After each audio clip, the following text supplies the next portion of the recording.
Good evening good evening good evening everyone. सभी को बहुत बहुत नमस्कार। क्या हालचाल सभी के। और कुछ बच्चों को मैं देख रहा हूँ गुड नाइट लिख रहे हैं। भाई जब क्लास में आते हैं तो गुड इवनिंग लिखते हैं, तो अभी क्या लिखना है? Good evening.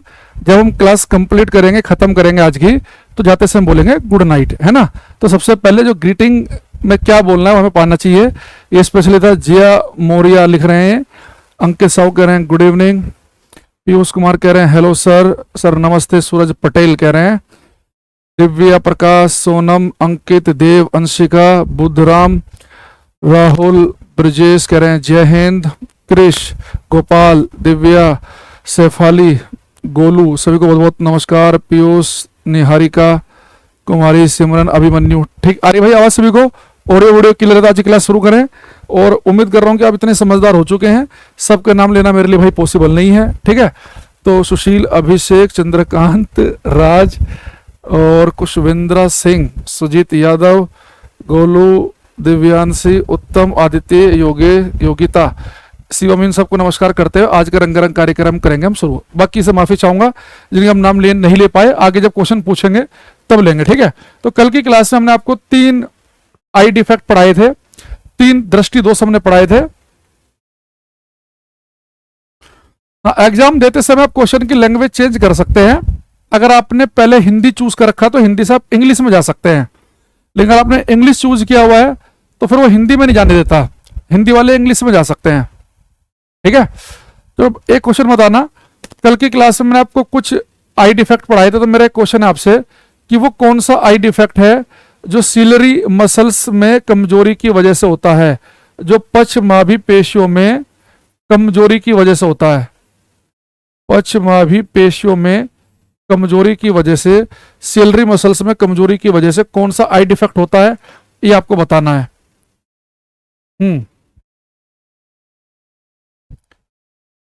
तनु, मोनो से प्रताप, शुभम मौर्य करो भाई ये सभी, सत्यम कशोधन, मनाली सिंह। एक बच्चे ने एक बड़ा लंबा चौड़ा नंबर लिख रखा था, जतिन ने। हाँ बेटा, सिलरी मसल्स में कमजोरी की वजह से जो बीमारी होती है उसका नाम ने कल आपको पढ़ाया था प्रेस बायोपिया। इसे हम कहते हैं जरा दृष्टि दोष, जरा दृष्टि दोष। अगला आपको बताना है, ये बताओ वो कौन सा आई डिफेक्ट है, वो कौन सा दृष्टि दोष है जो कॉन्वेक्स लेंस लगा के, उत्तल लेंस लगा के दूर कर सकते हैं। उत्तल लेंस लगा के कौन सा दूर कर सकते हैं? इससे मुझे आइडिया हुआ कि आप लोगों को कुछ याद है भी कि नहीं है।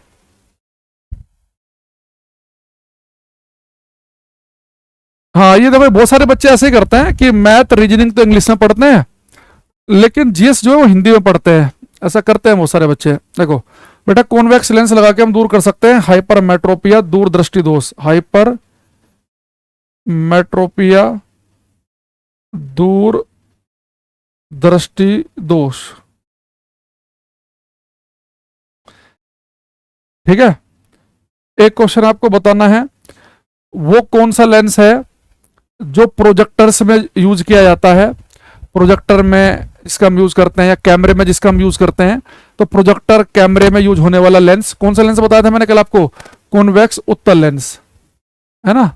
तो कॉन्वेक्स लेंस का हम यूज करते हैं प्रोजेक्टर्स में, ठीक है। तो एक कुछ बातें आपने बताई, मुझे देख के अच्छा लगा, लगभग सब बच्चों ने सही बताया क्लास में।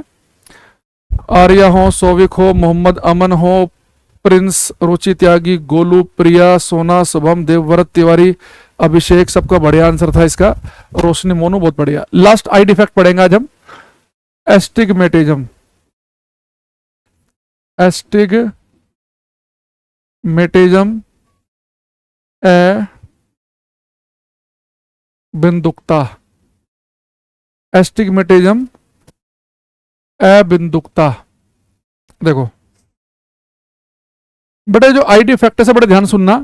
हो सकता है कि बहुत सारे जो बच्चे हैं वो पहली बार ही इस आई डिफेक्ट के बारे में सुन रहे हो, तो बहुत ध्यान से पेशेंस के साथ सुनेंगे इसे, ठीक है। देखो बेटा, इसका नाम देखो, यहां पे लिखा है अबिंदुकता, यहां पे लिखा है बिंदु। यानी देखो जनरली होता है क्या है, मान लो कि अगर आपकी आंख बिल्कुल ठीक हो, स्वस्थ हो, कल मैंने आपको बताया था कि भाई ये आपकी आई बॉल है, आंख जो है ना गोला, ठीक है, और ये आपको कल बताया गया था कि भाई इसमें जो आगे उठा हुआ हिस्सा होता है इसे हम कहते हैं कोर्निया। ये हमारी आंख का लेंस है, ये सिलरी मसल्स पकड़ के रखती हैं, ठीक है। अच्छा मान लो कि आपने कोई चीज देखी, अगर आपकी आंख बिल्कुल ठीक हो तो आपकी आंख में इमेज कहां बनेगी? आप कहेंगे सर रेटिना पे इमेज बनेगी, रेटिना पे, ठीक है। अच्छा हमारी आंख के रेटिना पे बेटा जो इमेज बनती है ना, वो इमेज एक पॉइंट एक बिंदु पे बनती है। जैसे मेरे सामने कैमरा है सोनी का, तो इस कैमरे की इमेज मेरी आंख के रेटिना बनेगी एक पॉइंट एक बिंदु पे। लेकिन जिन बच्चों को हो जाता है एस्टिग्मेटिज्म, अबिंदुकता, उनके साथ दिक्कत क्या होती है कि जब वो किसी चीज को देखते हैं ना, तो उस चीज की इमेज उनकी आंख के रेटिना पर एक पॉइंट पर एक बिंदु पर नहीं बनती। अगर वो किसी चीज को देखेंगे तो उस चीज की इमेज आंख के रेटिना पर कई पॉइंट बनेगी, मल्टीपल पॉइंट पे, 3-4 पॉइंट पे।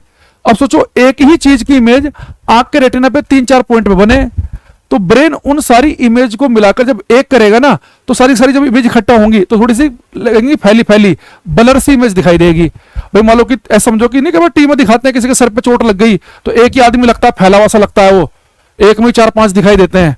तो अगर हमारी आंख में एक ही वस्तु की कई सारी एक ही वस्तु की कई पॉइंट पर इमेज बनेगी, तो जब ब्रेन उन सारी इमेज को मिला के करेगा तो सारी की सारी इमेज जब एक होंगी तो हमें थोड़ी सी फैली हुई दिखेगी, ब्लर सी इमेज दिखेगी। तो अगर कोई आपसे पूछे कि वो कौन सा दोष है जिसमें प्रतिबिंब एक ही बिंदु पर ना बनकर एक से अधिक बिंदु पर बने, यानी इमेज जो है वो आंख के रेटिना पर एक ही पॉइंट पर ना बनकर एक से ज्यादा पॉइंट पर बने, तो एक से ज्यादा पॉइंट पर अगर एक ही वस्तु की इमेज बनेगी तो उसे हम कहेंगे एस्टिग्मेटिज्म। अब आपको सर एस्टिग्मेटिज्म होता क्यों है, वजह क्या है इसकी कि हम किसी वस्तु को देख रहे हैं, उसकी इमेज एक ही पॉइंट पर ना बनकर एक से अधिक पॉइंट पर क्यों बन रही है? तो उसकी देखो वजह क्या है। भाई मेरी क्लास में भाई ये मत पूछा करो कि क्लास लाइव है कि नहीं है, जब आपको हमने बता रखा है कि भाई हम 100% क्लास लाइव पढ़ाते हैं, है ना, तो क्यों भाई पूछते हो आप एक ही बात को? टाइम से क्लास में आते नहीं हो, फिर क्लास का टाइम खराब करते हो। देखो बेटा इसकी वजह पता क्या है, हमारी आंख में इमेज एक से पॉइंट पर तब बनेगी कि जो मेरी आंख का जो कॉर्निया है ना बेटा, इसका कर्वेचर खराब हो जाए, यानी हमारी आंख का जो कॉर्निया है वो बिल्कुल ऐसे कर्व शेप में ना रहकर उसका कॉर्निया का कर्वेचर खराब हो जाए, ऐसा हो जाए। तो उससे दिक्कत पता क्या होगी, मान लो जो लाइट जो है वो इस वाले पार्ट से आंख में जाएगी, इस वाले पार्ट से, उसने मान लो कि इमेज यहां बना दी, कुछ लाइट जाएगी इधर से, उसने इमेज यहां बना दी, कुछ लाइट जाएगी इधर से, उसने इमेज यहां बना दी, तो इसलिए मल्टीपल पॉइंट पे इमेज बन जाती है आंख के कॉर्निया की वक्रता, कर्वेचर खराब होने की वजह से। तो अगर कोई आपसे पूछे वो कौन सा दोष है जो आंख का कर्वेचर, उसका जो कर्व शेप है उसके खराब होने की वजह से होती है एस्टिग्मेटिज्म, वो कौन सा दोष है जहां पे इमेज एक से ज्यादा पॉइंट बनती है, एस्टिग्मेटिज्म। वो कौन सा दोष है इसमें इमेज हमें खिंची खिंची लगती है, हमें लगता है कि जो इमेज वो कर्व शेप में है, वक्राकार है, फैली फैली सी है, कौन सी है वो? एस्टिग्मेटिज्म। ये सारी बातें मैंने आपको बताई। मोतियाबिंद क्या हुआ पढ़ोगे बायोलॉजी में, उसे आप लेंस लगा के दूर नहीं कर सकते, उसके लिए ऑपरेशन ही कराना पड़ेगा। तो हम तो पढ़ रहे हैं वो दोष जो लेंस लगा के दूर हो जाए, तो यहां पे लिखेंगे हम एस्टिग्मेटिज्म में, हिंदी इंग्लिश दोनों में, in this defect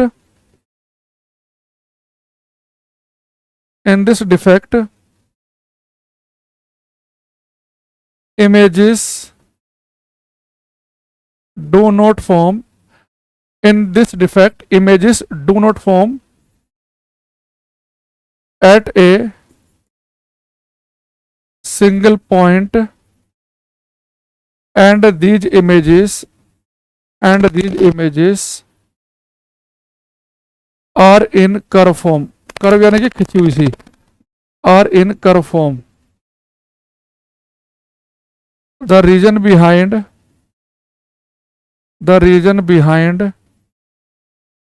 this defect is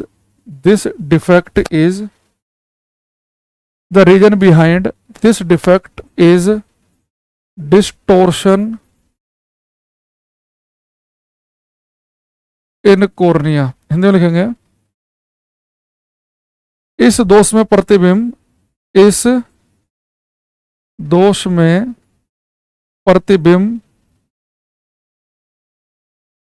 एक ही बिंदु पर नहीं बनते हैं। इस दोष में प्रतिबिंब एक ही बिंदु पर नहीं बनते हैं और ये प्रतिबिंब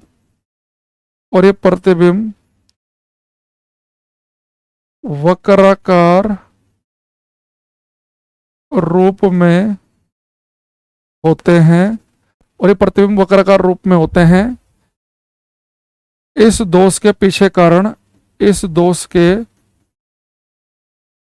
पीछे का कारण, पीछे कारण कोर्निया, कोर्निया की वक्रता, वक्रता यानी कि कर्व, कोर्निया की वक्रता का खराब होना है। इन्हें अगर पेपर में कह दे कि कोर्निया में खराबी की वजह से, उसके कर्वेचर में, उसके कर्व शेप में खराबी की वजह से जो दोष होगा उसे हम कहेंगे एस्टिग्मेटिज्म, उसे हम कहेंगे अबिंदुकता। अच्छा, कई बार इसी बात को अलग तरीके से भी लिख देता है वो, ठीक है।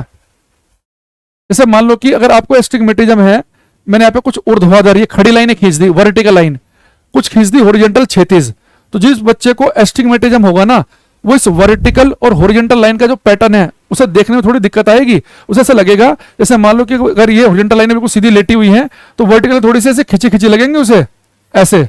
ये बिल्कुल एकदम बिल्कुल परफेक्ट शेप नहीं दिखेगी, थोड़ा सा, क्योंकि जो वो इमेज खिंची हुई दिखेगी। अब आप ऐसे समझो, आप एक कपड़े पे ऐसी लाइनें खींच लो और ऐसे खींच लो, और उस कपड़े को थोड़ा सा खींचो, या तो इधर से खींच लो या इधर से, तो जो शेप डब्बों की बदल जाएगी ना, ये तो कुछ ऐसी इमेज दिखेगी। तो कई बार वो पेपर में ऐसे भी कहते हैं, भाई एक बच्चे ने क्या लिख दिया लंबा चौड़ा, सर आप फिजिक्स गजब की पढ़ा रहे हैं, आपका कंटेंट भी बहुत स्ट्रॉन्ग है सर, आप फिजिक्स, अरे भाई मुझे लगा पता नहीं भाई कुछ परेशानी लिखी होगी बच्चे ने। अब देखो, कई बार वो पेपर में ऐसे भी लिख देता है कि अगर वो दोष कौन सा है जिसमें ऊर्ध्वाधर और क्षैतिज, वर्टिकल और हॉरिजॉन्टल लाइन का पैटर्न एक साथ स्पष्ट दिखाई नहीं देता, यानी मैंने कुछ वर्टिकल लाइनें खींच ली, कुछ हॉरिजॉन्टल, इनका पैटर्न एक साथ स्पष्ट नहीं दिखेगा, उसमें खिंचाव सा दिखेगा।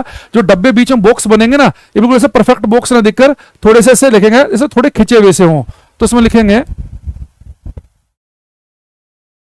सर ज्यादा चमक की टी शर्ट है। अरे हाँ, आज ना ये व्हाइट पहन ली ना, तो व्हाइट एक्चुअली क्या ना, पीछे ब्लैक बैकग्राउंड है और व्हाइट ज्यादा रिफ्लेक्ट करता है, तो शायद इसलिए लग रहा होगा। अगली बार से हम ध्यान रखेंगे कि व्हाइट ना पहने, ठीक है।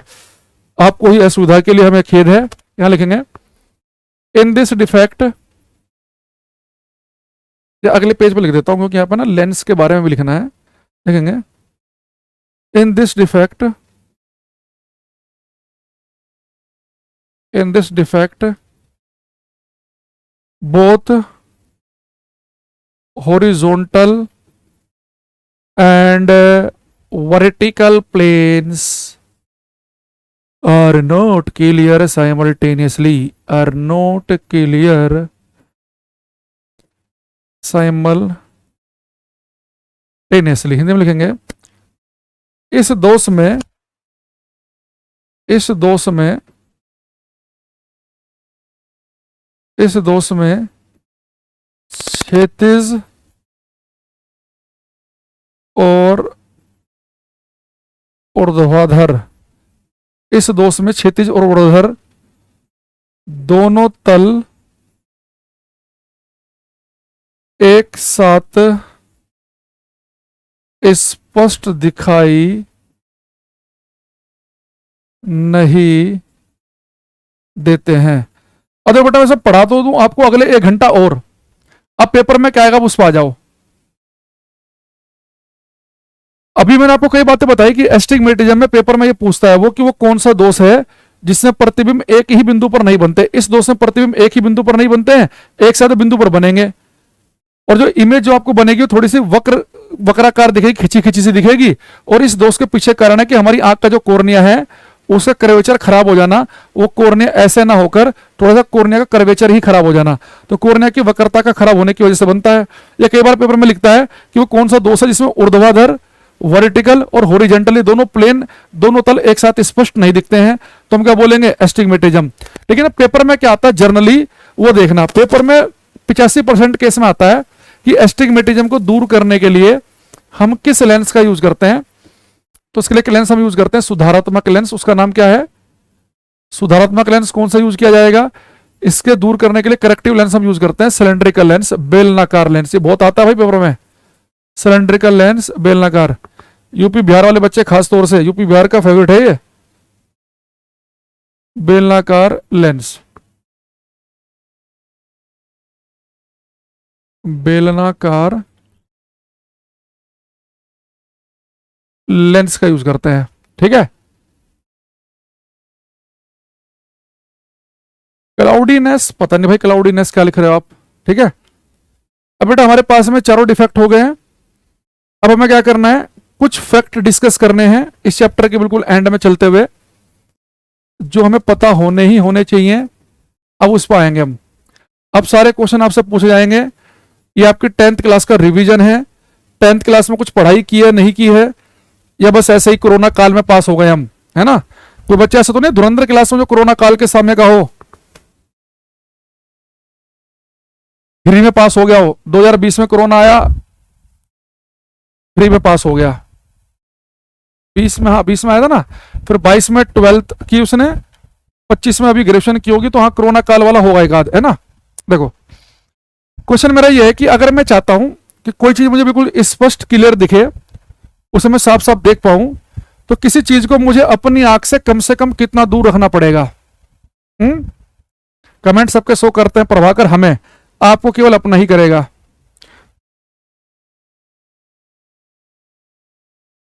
कह रहे सर मैंने हमेशा फिजिक्स की जितनी बुराई सुनी थी उसे ऐसे बना दिया। भाई कौन किससे सुना तुमने ये फिजिक्स की बुराई? मैंने पहली बार सुना कि कोई बंदा फिजिक्स की बुराई करे। भाई यहाँ तो हमारी मजबूरी है कि हमें बहुत शॉर्टकट में आपको पढ़ाना पड़ता है, और मेरे ऊपर एक प्रेशर भी है कि मैं समय से कम लेक्चर में अधिक से अधिक बातें आपको बताऊं, क्योंकि वो आपके फायदे के लिए है। क्योंकि आप एसएससी टाइप के पेपर की तैयारी कर रहे हैं, वहां पे मैं बहुत ज्यादा पढ़ा दूं आपको तो आपका नुकसान है। कम से कम समय में अधिक से अधिक, अगर आपको बहुत डिटेल में बताऊं ना कभी साइंस स्पेशल में आना, तो और आपको संगीत सा लगेगा। बहुत बड़े सब्जेक्ट है फिजिक्स। तो देखो जितने बच्चे लिखे हैं 25 सेंटीमीटर उनका ठीक है। अगर कोई चीज आपको स्पष्ट क्लियर पढ़नी है, तो किसी चीज को आपको अपनी आंख से बेटा 25 सेंटीमीटर दूर रखना होगा। इसे हम कहते हैं स्पष्ट दृष्टि की न्यूनतम दूरी, least distance of distinct vision, यानी कि लीस्ट डिस्टेंस, कम से कम दूरी स्पष्ट देखने के लिए क्या होनी चाहिए, 25 सेंटीमीटर। लेकिन ये वैल्यू जो है 25 सेंटीमीटर, जो बचपन से आपने रट्टा मारा घोट के पिया है, ये केवल एक हेल्दी आंख के लिए, स्वस्थ आंख के लिए है। जिन बच्चों को चश्मा लगा उनके लिए नहीं है ये। तो अगर आपको कोई चीज स्पष्ट देखनी है, क्लियर देखनी है, तो अगर आपकी आंखें स्वस्थ है, बिना चश्मे के देख पा रही हैं, तो कोई चीज आपकी आंख से कम से कम होनी चाहिए 25। जिनकी आंख में डिफेक्ट है उनके लिए क्या होगी अभी हम बताएंगे आपको। अमितेश कुमार यहां देखते रहो, क्वेश्चन करेंगे। The least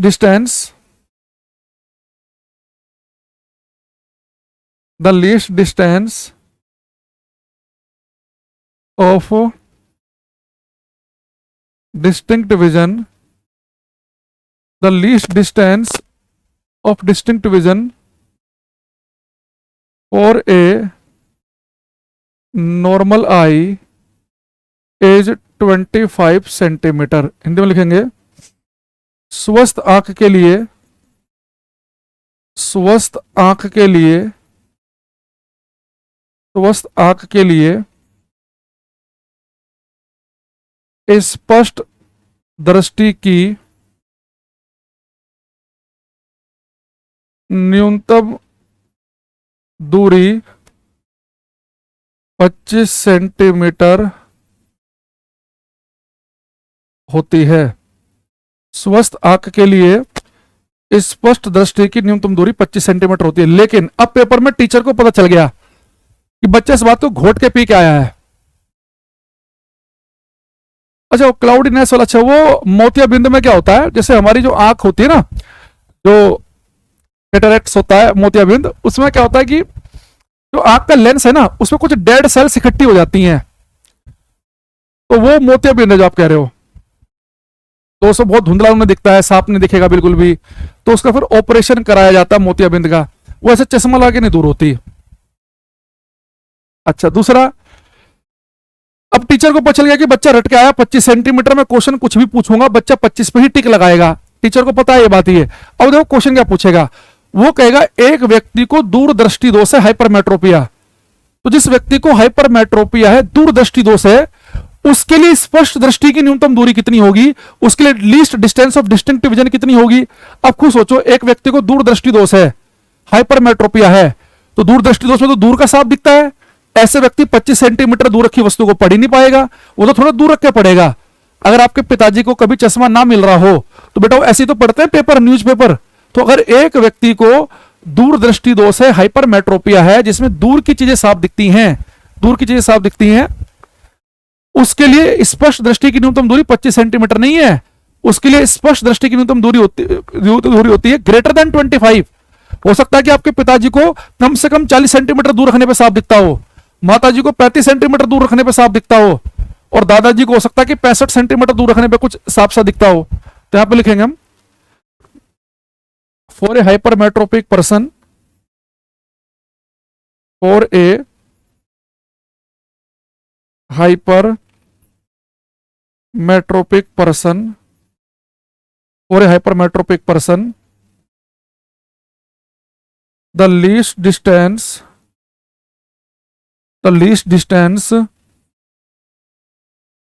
of distinct vision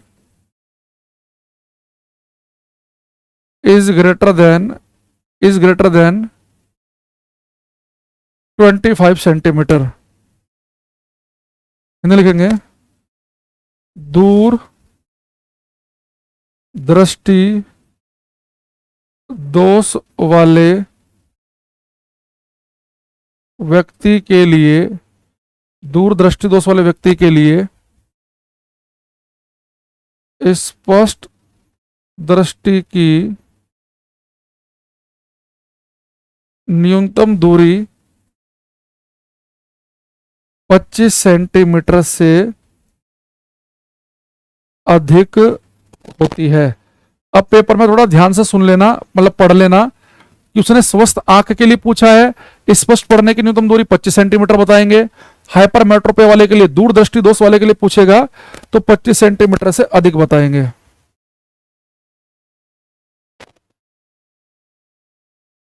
twenty 25 centimetre से अधिक।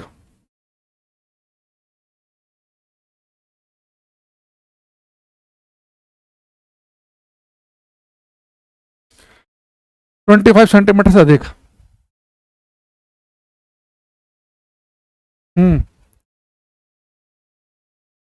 ठीक है, Nami Dubey. Sir, I have rare eye disease called Stargardt. My vision is worse than 6/60 to read book. I have to get 5 centimetre close.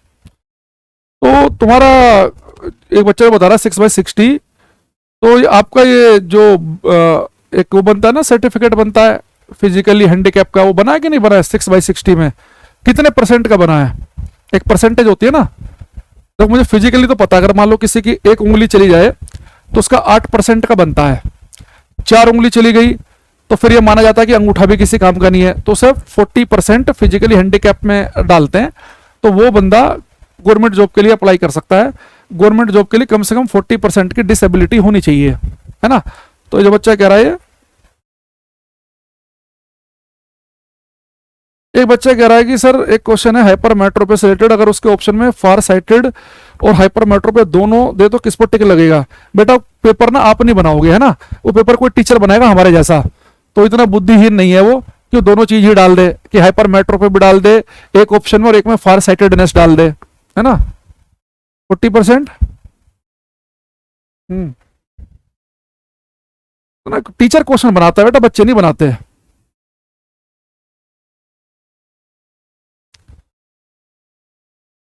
वो मोतियाबिंद का ऑपरेशन होता है सुशील कुमार उनका, दादी लोग का। अब यहां पे आ जाओ, एक अगला क्वेश्चन बताना, ये बिहार के टीचर के एग्जाम में भी आया था, ये सीडीएस के एग्जाम में भी आया हुआ है, अच्छा क्वेश्चन है ये। मैं आपको थोड़ा हिंट के साथ बताऊंगा तो थोड़ा आसान रहेगा आपके लिए। अगर पेपर में क्वेश्चन आ जाए कि भाई मनुष्य की आंख है ये, ठीक है, और मनुष्य की आंख में जो लेंस है, अगर आपसे कोई पूछ ले कि मनुष्य की आंख में जो लेंस होता है इसकी फोकस डिस्टेंस, फोकस दूरी कितनी होती है लगभग, तो आप क्या बताओगे? अभी आएगा। मेट्रोपिया तो बेटा कोई बीमारी है ही नहीं, कुशलेंद्रा मायोपिया है। मेट्रोपिया कौन सी बीमारी पढ़ी तूने? हाइपर मेट्रोपिया को शायद मेट्रोपिया कह देते होंगे, सही लग रहा है मुझे इस बच्चे का। हाइपर मेट्रोपिया हो सकता है, वैसे तो हमने तो मायोपिया ही पढ़ा है।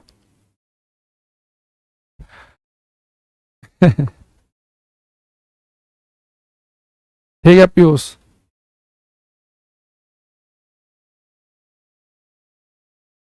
देखो बेटा मनुष्य की जो आंख है ना, अगर इसका आंख के लेंस की फोकस दूरी का मतलब क्या है कि अगर इस मनुष्य की जो आंख है, इस आंख के लेंस पे अगर बेटा अनंत से इन्फिनिटी से प्रकाशीय किरणें आए, तो प्रकाशीय किरणों को कहां पर इकट्ठा करेगा? ये हमारी आंख के रेटिना पे इमेज बनाएगा। अब यहां बड़े ध्यान समझना, हमारी आंख का लेंस जो है प्रकाशीय किरणों को कहां पे इकट्ठा करता है? आप कहेंगे सर हमारी आंख का जो लेंस है प्रकाशीय किरणों को इकट्ठा करता है रेटिना पे, तो फोकस हो गया रेटिना।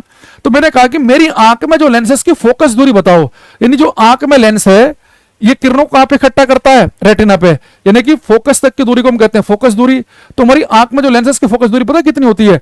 पूरी आई बॉल जो है ना, इसका डायमीटर ही होता है 2.5 centimetre.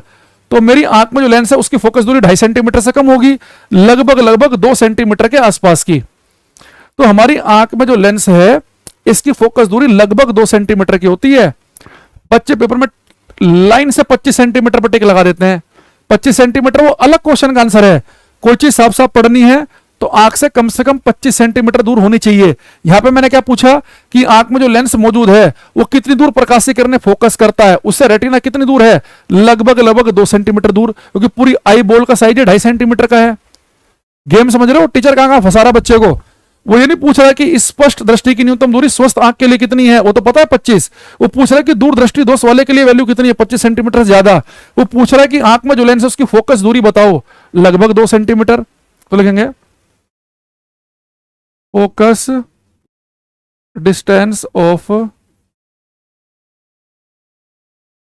Human eye lens is about 2 centimetre. मनुष्य के आंख के लेंस की फोकस दूरी, मनुष्य के आंख के लेंस की फोकस दूरी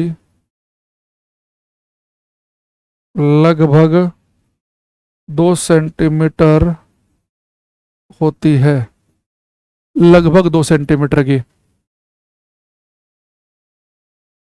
सर जो वो लेंस आंखों में लगाते हो कौन सा होता है? कनकेव या कॉन्वेक्स? वो डिपेंड करता है कि आपकी आंख में दोष कौन सा है, उसी हिसाब से लगेगा। चश्मे के सब्स्टिट्यूट है ना, वो चश्मा ना लगा के आपने डायरेक्ट आंख में लेंस लगा लिया, तो बीमारी कौन सी है उसके हिसाब से डिपेंड करेगा वो। अब यहां आ जाओ,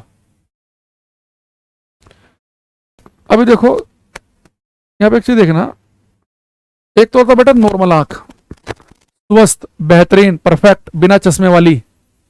हमारी क्लास में बहुत सारे बच्चों की होगी स्वस्थ आंख, हमारी भी थी किसी जमाने में। उसके बाद हमें चश्मा लग गया 11th क्लास में, उसके बाद से जीवन बदल गया। आरिस परितालिका का काम क्या होता है? बायो में भाई आई पढ़ोगे, वहां पे बताया जाएगा कि जो परितालिका होती है, आइरिस होती है, उसका काम होता है जो आंख की प्यूपिल है ना, पुतली, उसको सिकोड़ कर छोटा करना, उसका साइज या बड़ा करना, ताकि आंख में लाइट कम या ज्यादा जाए। तो आइरिस का काम होता है प्यूपिल का साइज कम ज्यादा करना। मान लो कि आप धूप में जा रहे हो तो धूप में कम ही रोशनी जानी चाहिए आंख में, तो साइज छोटा कर देगा वो। अब मान लो अंधेरे में जा रहे हैं, बहुत ज्यादा प्रकाश बड़े कर देगा ताकि ज्यादा प्रकाश जो भी थोड़ा बहुत तो ज्यादा मात्रा में घुसे। तो वो बायो में आएगा जब आई पढ़ोगे आप। आंख में नेचुरल लेंस कौन सा होता है? कल की क्लास में पढ़ाया था, तुम आते नहीं हो भाई क्लास में ना, दिक्कत ही है तुम्हारे साथ। और फिर तुम बीच में क्लास में आके सोचते हो कि सब कुछ समझ में भी आ जाए। मायोपिक आई यानी कि निकट दृष्टि दोष वाली आंख, निकट दृष्टि दोष वाली आंख। एक हम बात करेंगे हाइपर मेट्रोपिक आई की। मैंने भाई कितनी बार आपसे हाथ जोड़ के निवेदन किया है कि अगर आपने पीछे की सारी क्लास ना ले रखी हो तो आप लाइव क्लास में मत आया करो, लेकिन आप लोग भाई पता नहीं क्यों नहीं समझते हो। दूरदृष्टि दोष वाली आंख देखो। अब देखो कई बार क्या होता है कि पेपर में आपसे वो ये नहीं कहेगा कि एक स्वस्थ आंख के लिए स्पष्ट दृष्टि की न्यूनतम दूरी कितनी है, least distance of distinct vision कितनी है ना, वो कहेगा एक नॉर्मल आई के लिए नियर पॉइंट, निकटतम बिंदु क्या होता है? नियर पॉइंट का मतलब यह है कि कोई वस्तु कम से कम कितना निकट तो होनी ही चाहिए। तो कितना बोलेंगे हम? कम से कम 25 सेंटीमीटर। तो नियर पॉइंट हमारी आंख के लिए होता है 25 सेंटीमीटर। अगर कोई आपसे पूछे कि हमारी आंख के लिए फार पॉइंट क्या है, हमारी आंख कितनी दूर तक की वस्तुओं को देख सकती है, बेटा हमारी आंख के लिए नियर पॉइंट होता है 25 सेंटीमीटर। अगर स्पष्ट देखना है तो वस्तु 25 सेंटीमीटर दूर तो हो ही, और फार पॉइंट हमारी आंख के लिए होता है इन्फिनिटी, अनंत। हमारी आंख अनंत दूरी तक की वस्तु देख सकती है। जो रात को हम तारे देखते हैं वो हमारे से अरबों खरबों किलोमीटर दूर हैं, लेकिन उनकी लाइट अगर हमारी आंख तक पहुंच गई तो हर एक तारा हमें दिख रहा है।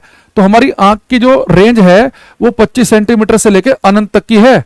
मनुष्य की आंख 25 सेंटीमीटर से लेकर अनंत दूरी तक की वस्तुओं को साफ साफ देख सकती हैं।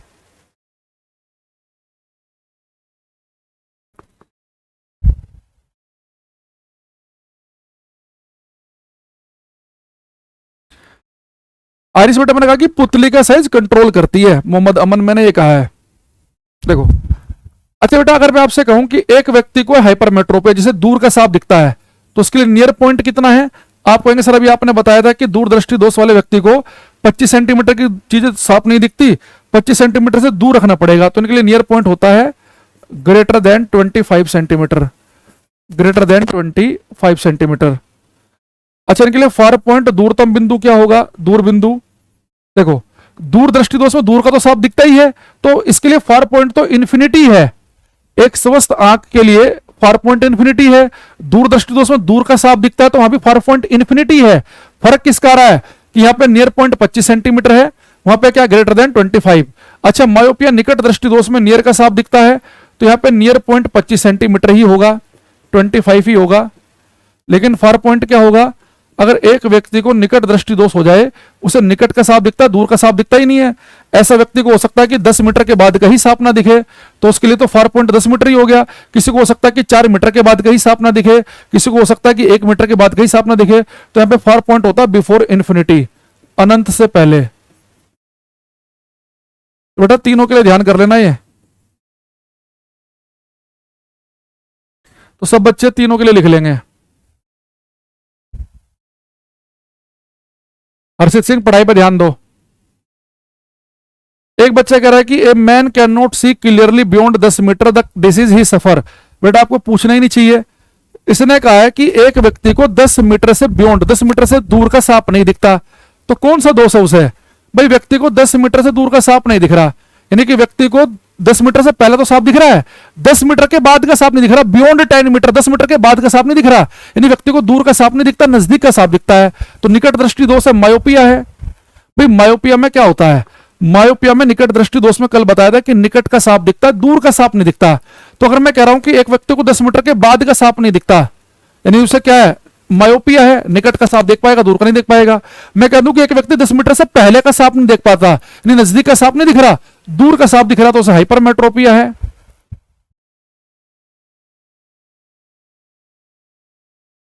सैनी अब बेटा अगर तेरा अगली बार फालतू कुछ भी कमेंट आया ना तो एंटरटेन करना बंद करूंगा मैं, ठीक है?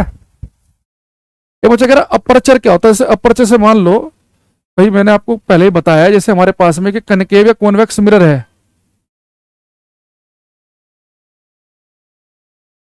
आप ये कनकेव या कॉन्वेक्स मिरर लो, दर्पण लो। इस दर्पण का मैंने कहा कि जो डायमीटर है, इसका जो व्यास है, उसे हम कहते हैं अपर्चर, ठीक है? समझ रहे हो? ये आपके घर में अगर कोई मान लो कि अगर कोई कैमरा हो, उस कैमरे में एक लेंस दिखेगा, है ना? उसका जो डायमीटर होगा, लेंस या मिरर का जो डायमीटर है, उसका अपर्चर है। एक बच्चा कह रहा है कि the part of I having largest refractive index. देखो हमारी आंख का वो पार्ट जिसका रिफ्रैक्टिव इंडेक्स सबसे ज्यादा होता है वो होता है कॉर्निया। कॉर्निया का रिफ्रैक्टिव इंडेक्स ज्यादा होता है, इवन आंख के लेंस से भी थोड़ा सा ज्यादा होता है, ठीक है? सर अभी आप लिखे मायोपिया के लिए नियर पॉइंट 25 सेंटीमीटर होता है। अरे भाई क्या बोल रहा हूं मैं कह रहा हूं कि मायोपिया के लिए नियर पॉइंट 25 सेंटीमीटर का मतलब यह है कि अगर कोई चीज वस्तु आपको साफ साफ देखनी है तो स्वस्थ आंख के लिए भी क्या होता है, कोई वस्तु साफ साफ देखनी है तो हमारी आंख से 25 सेंटीमीटर तो कम से कम दूर होनी चाहिए, उससे और नजदीक ना हो, 25 सेंटीमीटर दूर होनी चाहिए। मायोपिया वाले के लिए भी वस्तु कम से कम 25 सेंटीमीटर तो दूर हो।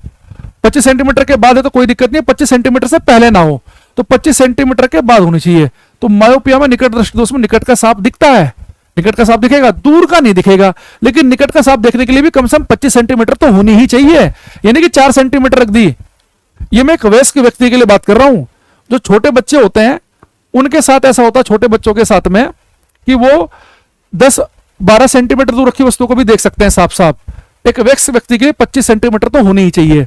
भाई मैंने कल आपको पूरा डिटेल में इतना बताया था कि निकट दृष्टि दोष जो होता है मायोपिया, इसमें निकट की चीजें साफ दिखाई देती हैं। मायोपिया में निकट का साफ दिखेगा, दूर का साफ नहीं दिखेगा।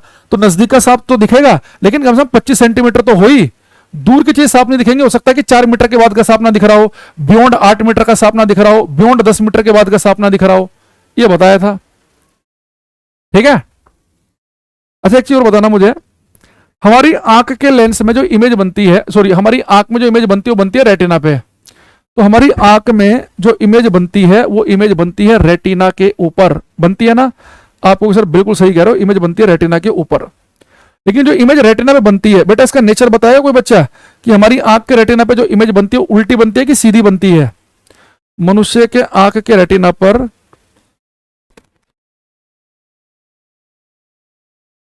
जो इमेज बनती है, अरे क्या हो गया सर, मनुष्य के आंख के रेटिना पर जो इमेज बनती है उल्टी बनती है कि सीधी?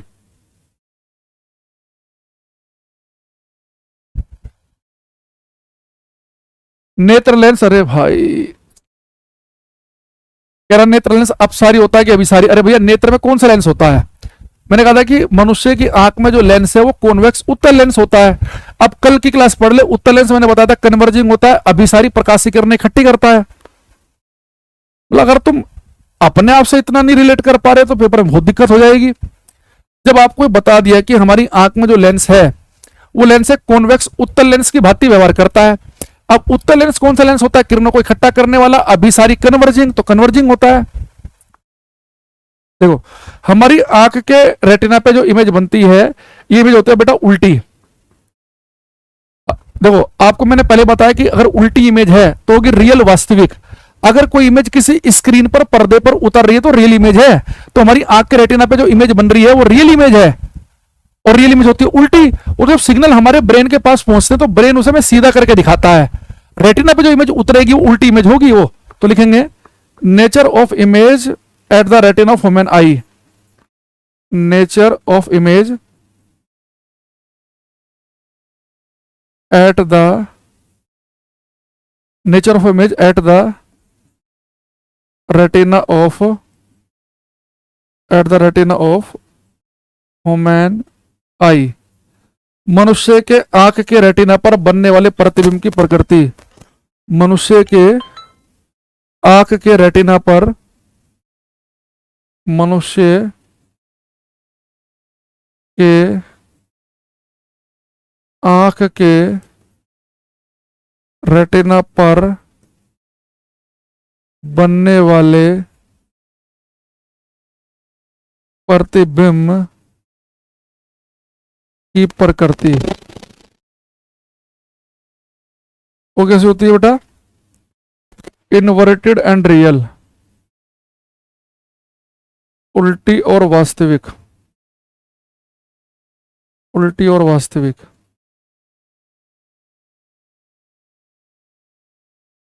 Inverted and real. ठीक है। प्लीज कमेंट को पढ़ लो। क्या कमेंट है भाई तुम्हारा, क्या पढ़ें? हमें तो यही दिख रहा है कि प्लीज कमेंट को पढ़ लो।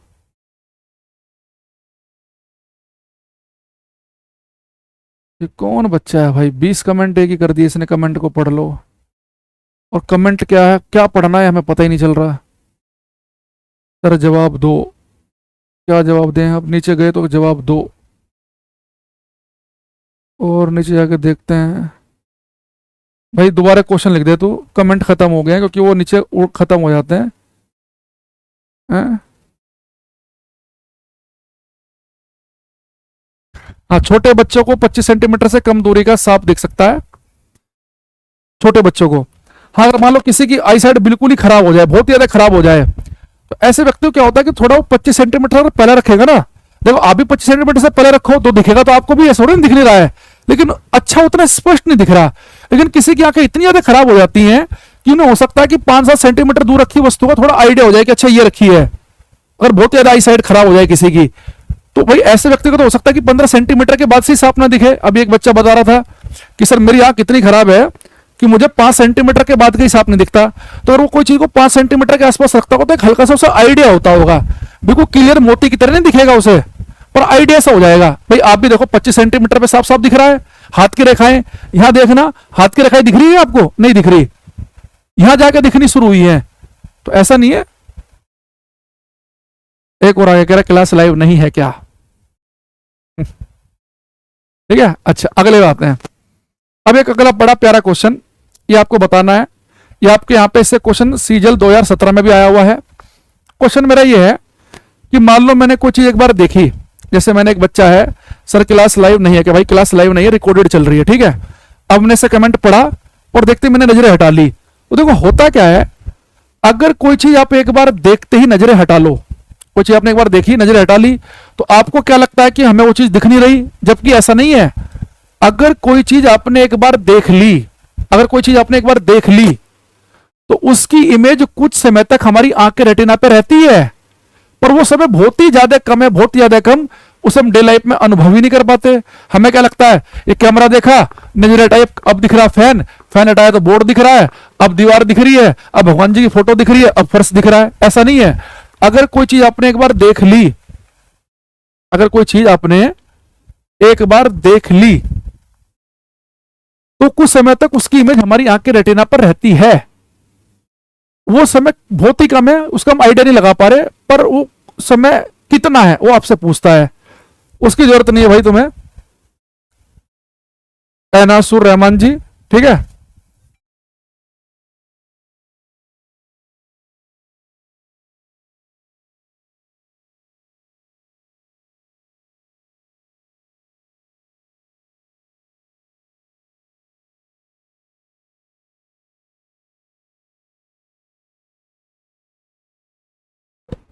हाँ 1/16 सेकंड, जो बच्चा 2 सेकंड, अरे भाई 2 सेकंड बहुत ज्यादा समय होता है।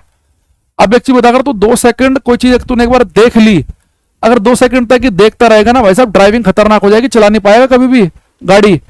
हम कोई चीज देखते हैं, देखते नजर हटा भी लेंगे ना, उस चीज की इमेज हमारी आंख के पर्दे पर रहती है 1/16 सेकंड तक।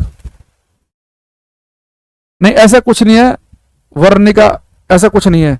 ये प्रथम आरंभ बैच जो हमारे यहाँ चलते हैं, ये सब बेसिक बैच ही है, और अलग से फाउंडेशन बैच क्या पढ़ोगे उसके लिए देखेंगे।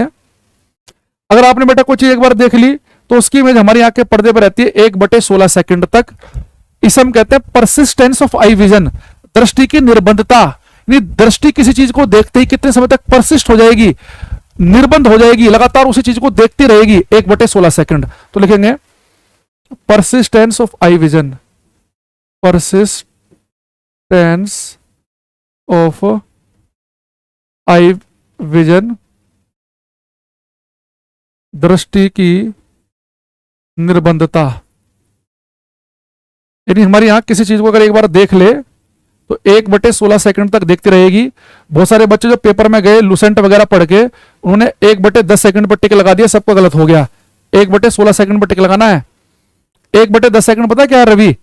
1/10 सेकंड ये है, अगर कोई आवाज आपने सुनी तो किसी आवाज का प्रभाव कान के पर्दे पर ब्रेन में रहता है 1/10 सेकंड तक। तो साउंड का प्रभाव रहता है 1/10 सेकंड तक, और इमेज रहती है 1/16 सेकंड तक। ठीक है। अच्छा दूसरा एक बात और देखना, इससे एक बड़ा अच्छा प्यारा सा मैं आपको एक चीज बताता हूं। ये बेटा एक बार न्यूटन साहब ने एक प्लेट ली, और इस प्लेट को उन्होंने 7 हिस्सों में डिवाइड किया, 1 2 3 4 5 6 7। अब एक प्लेट को बेटा 7 हिस्सों में डिवाइड कर लिया, और इन पर 7 रंग कर दिए, VIBGYOR, VIBGYOR, violet, indigo, blue, green, yellow, orange, red. पहले बता चुका हूं मैं आपको, ये बैंगनी, आसमानी, नीला, हरा, पीला, नारंगी, लाल। तो उन्होंने इस प्लेट पे 7 रंग किए, और कुछ बच्चों को आपके को बुला के लेके आए कि भाई साहब इधर आओ। आप सब आए और कहा कि बताओ कि क्या इस प्लेट पे कहीं पर व्हाइट कलर है? हमने कहा जी बिल्कुल नहीं है। या वायलेट बैंगनी है, या इंडिगो आसमानी है, या नीला है, या हरा है, या पीला है, नारंगी, लाल है। कह रहे दोबारा देखो। हमने कहा जी नहीं, 7 रंग बिरंगे रंग है, सफेद नहीं है। अब उन्होंने क्या किया, इस प्लेट को एक तार पर टांगा, और इस प्लेट को पूरी स्पीड से घुमाया ना, ये प्लेट पूरी स्पीड से घुमाई गई तो ये व्हाइट कलर की दिखने लगी। बच्चों ने कहा जी जादू, उन्होंने कहा जादू नहीं है ये हो क्या रहा है कि जब इस प्लेट को पूरी स्पीड से घुमा रहा हूं तो सारे के सारे कलर एक साथ आपकी नजरों के सामने गुजर रहे हैं। तो सारे के सारे कलर जब एक साथ नजरों के सामने गुजरेंगे तो आपको इनका कंबाइंड इफेक्ट दिखेगा। कंबाइंड इफेक्ट होता है 7 रंग का व्हाइट। अगर आपको दो इवेंट अलग अलग समझने हैं, अगर आपको दो कलर अलग अलग समझने के लाल है पीला है, तो उन दोनों कलर को देखते समय उनके बीच में कम से कम 1/16 सेकंड का गैप होना चाहिए। लेकिन यहाँ प्लेट पूरी स्पीड से घुमाई गई तो सारे कलर एक साथ नजरों के सामने से गुजरे, सारे कलर की इमेज एक साथ बनी रेटिना पे, तो व्हाइट दिखा। तो पेपर में क्वेश्चन आया कि जब न्यूटन की रंगीन प्लेट को हम घुमाते हैं, न्यूटन की जब हम रंगीन प्लेट को घुमाते हैं तो ये सफेद रंग की दिखने लगती है, ये किस वजह से है? तो यहाँ पर लिखा था दृष्टि की निर्बंधता की वजह से, कि हमारी दृष्टि बंद चुकी है, सारे कलर एक साथ नजरों के सामने से गुजरेंगे तो हम हर एक कलर को अलग अलग नहीं पकड़ पाएंगे, इनका कंबाइंड इफेक्ट दिखेगा हमें।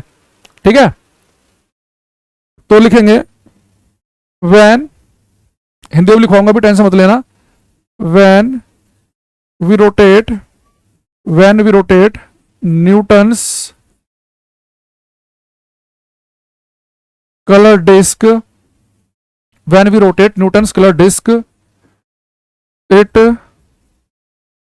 appears of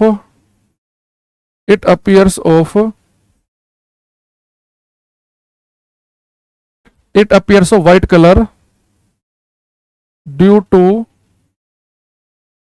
persistence of eye vision। Hindi में लिखेंगे जब हम न्यूटन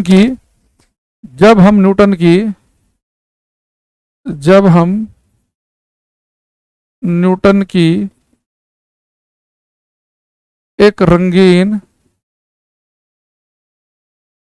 प्लेट को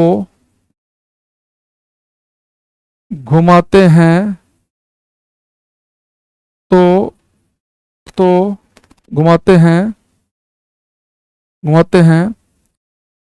तो यह सफेद या सफेद जो भी लिखना चाहो, तो यह सफेद रंग की दिखने लगती है। यह दृष्टि की निर्बंधता की वजह से होता है। यह दृष्टि की निर्बंधता की वजह से होता है। जब हम न्यूटन के रंगीन प्लेट को घुमाते हैं तो यह सफेद रंग की दिखने लगती है, यह दृष्टि की निर्बंधता की वजह से होता है। एक बार यहां तक का आप उतार लो, फिर मैं कुछ क्वेश्चन आपसे भी पूछूंगा। इस चैप्टर के हम धीरे धीरे अंतिम दौर में जा रहे हैं, एक बार इसे उतार लो।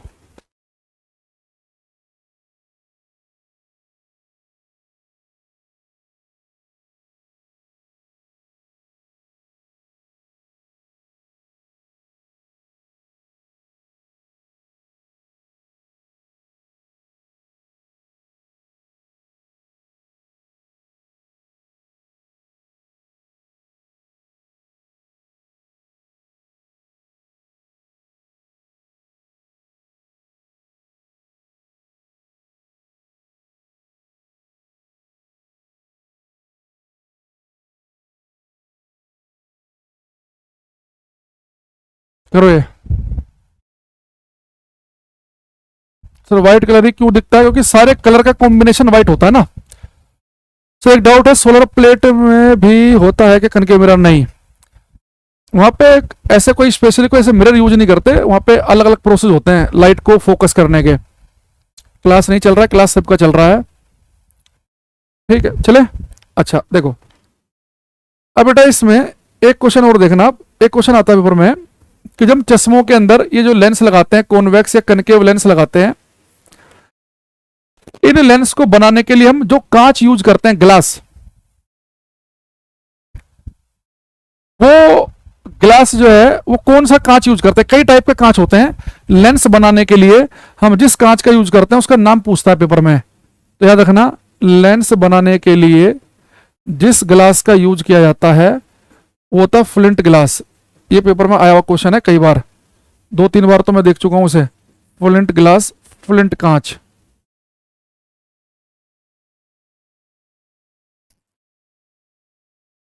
तो लेंस बनाने के लिए हम फ्लिंट कांच का यूज करते हैं, फ्लिंट ग्लास का, ठीक है।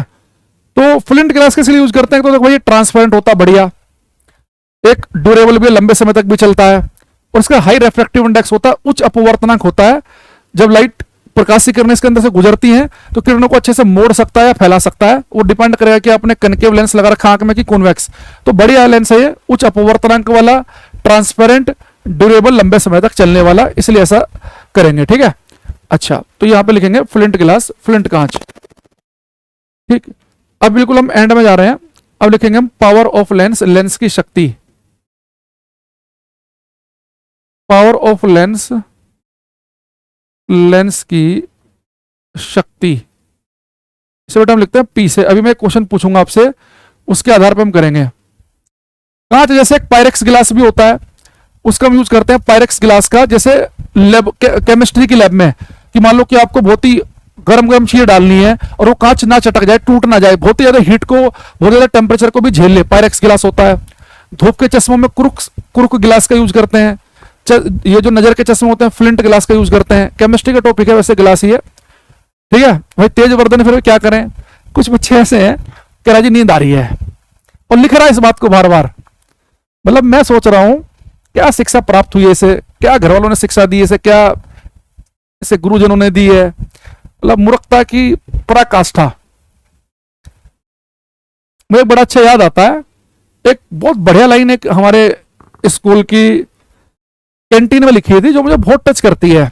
उसमें एक चीज लिखी थी कि आपका आचार विचार, आपका व्यवहार जो है वो केवल आपको ही नहीं, आपके खानदान को भी प्रदर्शित करता है। तो आप कैसा बिहेव करते हैं, आप अपने आप में एक इंडिविजुअल आइडेंटिटी नहीं है। लोग आइडिया लगाने लगते हैं कि भाई, जैसे आप मान लो कभी बाहर जाओ दूसरे शहर में, दूसरे किसी स्टेट में, अब मान लो आप बदतमीजी करो तो लोग क्या कहेंगे, यूपी वाले तो ऐसे होते हैं, हरियाणा वाले ऐसे होते हैं, बिहार वाले ऐसे होते हैं। आप अपने स्टेट को रिप्रेजेंट कर रहे हो, और आप अपने स्टेट में दूसरे शहर में जाओ तो लोग क्या कह देंगे, भाई मेरठ वाले ऐसे होते हैं, ये सोनीपत वाले ऐसे होते हैं, ये छपरा वाले ऐसे होते हैं। तो जब अपने ही स्टेट के दूसरे शहर में जाओगे, अपने शहर को रिप्रेजेंट कर रहे हो। जब अपने ही शहर में हो, आप अपने गली मोहल्ले को रिप्रेजेंट कर रहे हो। अपने गली मोहल्ले में हो तो अपने परिवार को रिप्रेजेंट कर रहे हो। थोड़ा बदतमीजी कम किया करो, अगर नहीं पढ़ना है तो मत आया करो क्लास में ना, तो थोड़ा लिमिट में रहा करो। अच्छा, अब देखो लेंस की पावर पे आते हैं हम, लेंस की शक्ति पे।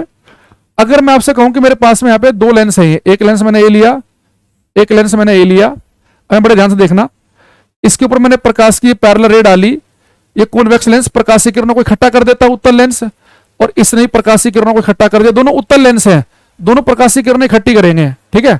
दोनों ने प्रकाशीय किरणों को इकट्ठा कर दिया। तो मुझे देख के बताओ, इन दोनों लेंस में से आपको ज्यादा पावरफुल लेंस कौन सा दिख रहा है, पहले वाला कि दूसरे वाला, पहला कि दूसरा? निर्बंधता का मतलब होता है कि परसिस्ट करना, लगातार एक ही चीज को देखते रहना, यानी आंखों का बंद जाना। आंख ने जिस चीज को एक बार देख लिया तो आंखें बंद गई 1/16 सेकंड तक। देखो, अगर आप देखें बड़े ध्यान से, इन दोनों लेंस में बेटा ज्यादा पावरफुल लेंस है पहले वाला, क्योंकि इसके ऊपर जैसी प्रकाशीय किरणें गिरी तुरंत किरणों को मोड़ दिया। दमदार लेंस है ये, इसका बेचारे का दम निकल गया। प्रकाशीय किरणें गिरी, इन्हें इकट्ठा कर पा रहा, बहुत दूर जा गए, तो ये दमदार नहीं है ये। वैसे भी आपको पता है, जहां पर प्रकाशीय किरणें इकट्ठी होती हैं उसे हम कहते हैं फोकस। ये इसका होता है ऑप्टिकल सेंटर, प्रकाशिक केंद्र। तो जिस लेंस की फोकस दूरी कम होती है उसकी पावर होती है ज्यादा। ये हमने पढ़ा है 10th क्लास में कि लेंस की पावर को लिखते हैं हम पी से, और पावर का फॉर्मूला होता है 1/4 फोकल लेंथ। बस शर्त यह है कि फोकल लेंथ आपको मीटर में पुट करनी है। तो फॉर्मूला देखो, फोकल लेंथ जिस लेंस की कम होगी उसकी पावर ज्यादा होगी, फोकल लेंथ कम तो इसकी पावर कैसी है, ज्यादा। लेकिन अगर आपको फोकल लेंथ सेंटीमीटर में दे दे पेपर में, तो फिर आप पावर का फॉर्मूला लिखेंगे 100/f। तो अगर फोकल लेंथ सेंटीमीटर में तो 100/f, मीटर में तो 1/f। और लेंस की जो पावर है, छोटे एग्जाम में इससे क्वेश्चन आता है कि लेंस की पावर की ऐसा यूनिट क्या होती है। इसकी ऐसा यूनिट होती है डायोप्टर, सिंबल होता है इसका डी। एक क्वेश्चन करके बताएंगे। अगर मैं आपसे कहूं कि भाई एक लेंस की फोकस दूरी 40 सेंटीमीटर है तो इसकी पावर क्या होगी, ठीक है। तेज वर्धन बेटा तू तो कमेंट मत कर, है ना, तेरा कमेंट नहीं आना चाहिए बिल्कुल भी। तू पहले सो जाके, तो नींद की सख्त आवश्यकता है। परेशान था ना तू, अभी नींद आ रही है, ये आ रहा है वो आ रहा है, फर्जी कमेंटबाजी करना क्लास में।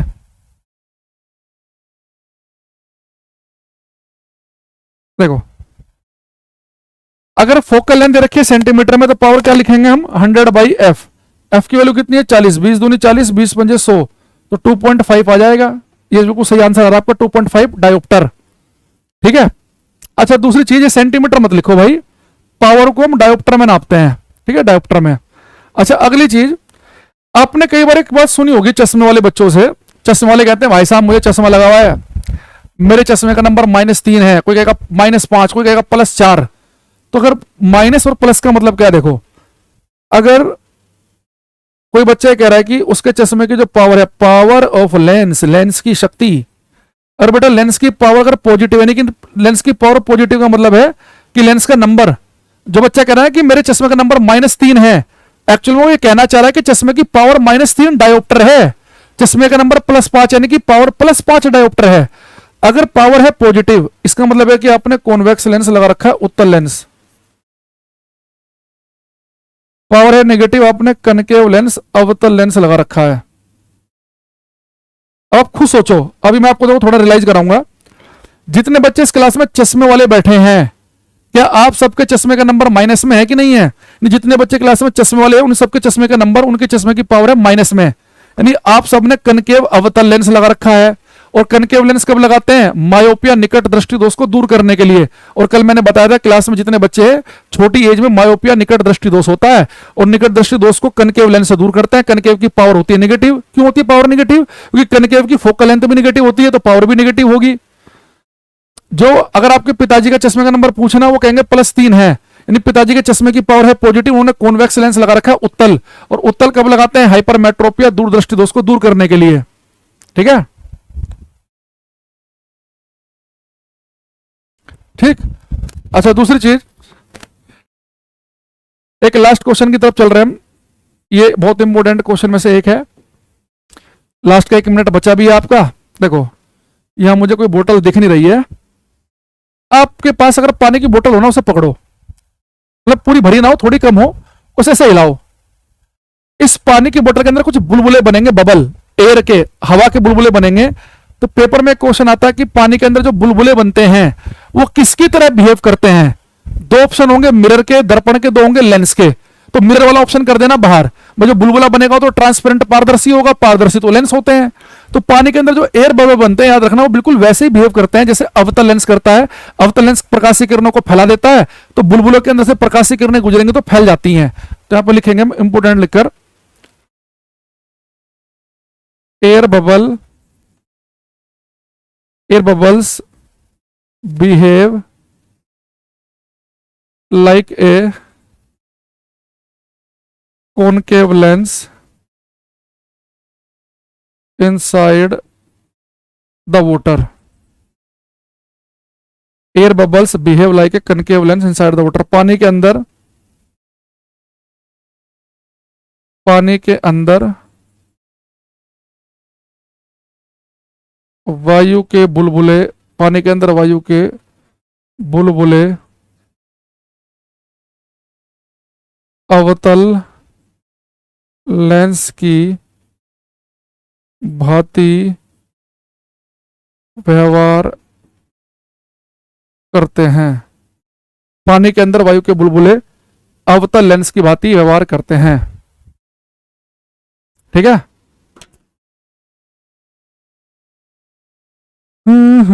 चलो भाई, आज के लिए समाप्त करते हैं ये। अगली क्लास में हम कोई नया चीज पढ़ेंगे जो आपकी बची होगी, उस पर हम फोकस करेंगे। आज के लिए इतना ही, बाकी मिलते हैं हम कल की क्लास में। तब तक के लिए धन्यवाद। नहीं, मोनो नहीं आते, आपके सामने के बाद धुंधलापन सा आ जाता है। क्यों? डॉक्टर से मिलो भाई, डॉक्टर बताएगा, है ना, कि किस चीज की डिफिशियंसी है बॉडी में, क्या वजह है।